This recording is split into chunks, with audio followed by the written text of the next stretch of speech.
What's good? What's good? What's good, y'all? It's your boy Willie Beamen back in the building one more time, man. One more time. We are here for the sports segment, man. This is the Willie Beamen quarterback sneak segment, man. I want to give you guys some updates in the sports world. First off, I want to start off talking about, I think this is amazing to share. Ken Griffey Jr. and Sr. attend Lakers opener. Get to see Lebron and Bronny debut. Let's read further. LeBron James Sr. and his son Bronny made NBA history on this past Tuesday, which NBA season just started night by playing in the same game for the Los Angeles Lakers, and Ken Griffey Sr. and Ken Griffey Jr. were there to witness it. The first father-son duo to play together in the Major League Baseball were courtside at the Lakers downtown arena to witness the same history they made in Major League Baseball. Two sluggers played 51 games together for the Seattle Mariners in 1990 and 91 as baseball's first father and son duo.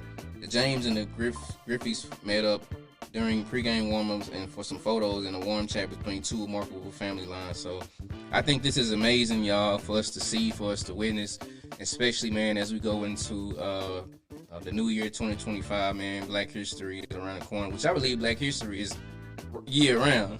I believe we shouldn't be dedicated to one month because, man, we do amazing things and we go after amazing things. And so I think this is huge to share this, man. I'm definitely a huge LeBron James fan. A guy has done so much, man, for the league on the court and off the court, man. We know this guy going into his 21st season as an NBA Laker, and he's about to be 40 years old, man, December 31st. So we think about the game of basketball, we see that as being a little bit too old in the league. We had Dirk Nowitzki, he was on his last leg, didn't look good. We had Vince Carter, who was winding down. We had MJ, who was winding down in those years. We've never seen somebody like LeBron James, man, be at the same time frame, but yet still look like he 20 years old. Look like he playing at the highest level, man. So shout out to my boy, man, and him taking care of his body. And that's one thing I want us to understand, man. Whatever you're doing in life, whatever you're going after, whatever you're intentional in doing, make sure that you invest in yourself. That's one thing that I'm learning, man. That's one thing that LeBron James has had the ability to do over his 2 decades of playing in the league, man, is investing $1 million a year, probably a little bit more than that, taking care of his body, conditioning, dieting, training, therapy, all these different elements to make sure that he's in the best shape possible to be in the league. But also, you know, we just saw him and his son race the court, man, for the very first time, first father and son duo in NBA history. And we got to witness Ken Griffey Jr. and Sr., man, who did it in baseball back in the 90s. They were courtside watching it, man. So I think that was a very memorable moment for us to watch and see, man. I just hope and pray that Bronny can lean on his father, man, and get the help that he needs and become better. Like I talked about on the last episode, I didn't agree with him going out, you know, this soon. You know, we know the health challenge he had at USC, you know, with the cardiac arrest. You know, he didn't play too much at USC and then made his way into the draft, man. He looked okay. Combine, preseason, he looked all right. G League, you know, he was just trying to get his feet wet, and so, but that's my opinion, you know.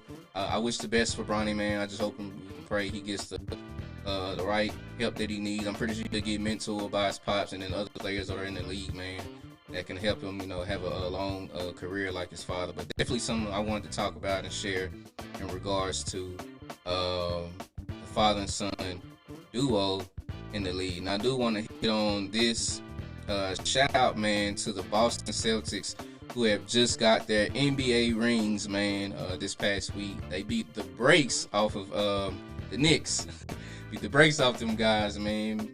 Look really good. And this is one thing I want to talk about too. I just didn't understand why the Mavericks, you know, didn't sign everybody back when they won their chip. I just don't understand it, y'all. I don't know why they didn't, you know, sign everybody back. I don't know what Mark Cuban was thinking back in 2011-12. I felt like they could have won back-to-back titles with the roster that they had.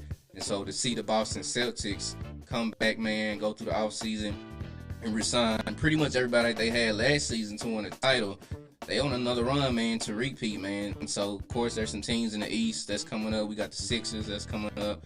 We got the Knicks, who they just beat. We got the Milwaukee Bucks, that's looking good with Giannis and Dame Dollar. Shout out to them. But Boston is on the mission. They're on the vengeance, man. And I really want to talk about, even with the Celtics, the reason why I believe they're on the mission is because, number one, we all saw the Olympics. Shout out to the USA team, man. They were challenged. They were challenged by some of these other countries, man. But I think one thing that we got to witness and see is Jason Tatum not really getting the playing time we felt like he deserved. I mean, I don't know what was going on behind the scenes with him and Steve Kerr, man. I feel like Steve Kerr should have communicated with him a lot better before going to the public, man, and letting the people know that Tatum wasn't going to play in some of those games, man. You can really see Tatum's demeanor when you were watching the USA games, how he was moving. He kept his composure, but I believe deep down inside he was probably hurt. He was probably trying to figure out, why am I not getting PT I deserve? I just won an NBA title, number one. I was on the cover of 2K. I just got this big contract, man. I'm winning. Then I get to the USA Olympic roster, man. I'm not getting the playing time I deserve. We all saw it, man. But shout out to Jason Tatum, man. Great player, man. Got it out the mud. Him and Jaylen Brown. Shout out to Jaylen Brown, man, who just got a major contract a couple years. Shout out to those guys in their roster. But yeah, man, I don't understand why that happened. Them guys on the benches, man. Like I said, they beat the brakes off the Knicks in this past week, man. And so shout out to the Celtics. But I do want to talk about those rings that they just received. The Boston Celtics fan had the opportunity to experience a truly historic evening this past Tuesday as the team raised Banner 18. This is an historic franchise. We all know that, man, from the basketball heads. Banner 18 to the TD Garden rafters. Information will go out in 2024 NBA championship rings. Let's look at it. The 2024 championship rings were created in collaboration with Jason of Beverly Hills. The 18 emerald cut diamonds on the outer bezel represents the 18 franchise championships. That's crazy, man. And the 84 points of diamonds on the side bezel represents the Celtics playoff winning percentage during their championship season, man. This ring is very detailed. Y'all go check out that ring, man. On the inner bezel, there are 16 emerald cut diamonds representing total playoff wins for 2024. 2024 playoff series results are listed on the inside of the shank of the ring. There are 30 points of diamonds in the world on the face of the ring to represent total seasons played by the Celtics at TD Garden. The word champions has 80 white diamonds in it to honor the team's 80 combined wins during the regular season and playoffs. The famed parquet floor pattern is etched in both sides of the ring, and the years of the Celtics' past championship seasons cycle the perimeter of the ring. Man, that is a very detailed ring, y'all. Go check out those rings on social media, on Twitter, on their Instagram page, man. This ring looks amazing. But they want to do it big, man. That's banner number 18. For the basketball heads that's listening, man, we already know that the Celtics has an historic franchise. Shout out, rest in peace, Bill Russell, man, who was one of those guys who has, I believe, 13 rings of his own. That's more than we can count, man. He got more than the 10 fingers we already have. And so shout out to Bill Russell, man. He was definitely a pioneer, for the game of basketball on the court and off the court, man. Even back in those days, you're dealing with, racism and all these different things, segregation and Jim Crow, all those things that was happening back in those times as he was playing.